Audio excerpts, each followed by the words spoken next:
ตุเหกนังอัญญาถาผลสบการณ์ปีใหม่เนาะจุพันเตสาธุนิสนังสักโลกาสะ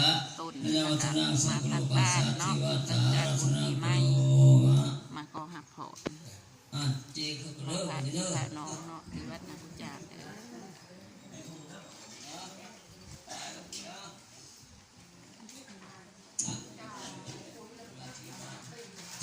สาธุขน้อยเท่าเกิดแก้วนาสุภมิตรบุญชาลาพร้อมด้วยพ่อผู้มีต้นกระพึกสองต้นต้นที่หนึ่งอุทิศถึงดวงวิญญาณของพ่อไปเป็นพ่อเท้าพ่อเป็นพ่อเท้าที่ได้ร่วงรับไปแล้วขอให้มาจงหับจับเอาด้วยเถิดต้นที่สองอุทิศถึงดวงวิญญาณของพ่อเท้าจันบางไม่เท้าดอนที่ได้ร่วงรับไปแล้วขอทุกว่าจงหับจับเอาด้วยเถิดข้าน้อยงาม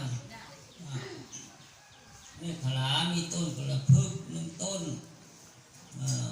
ที่ถึงดวงวิญญาณของนาคผู้ไล่ผู้ที่ได้ร่วงรับไปแล้ว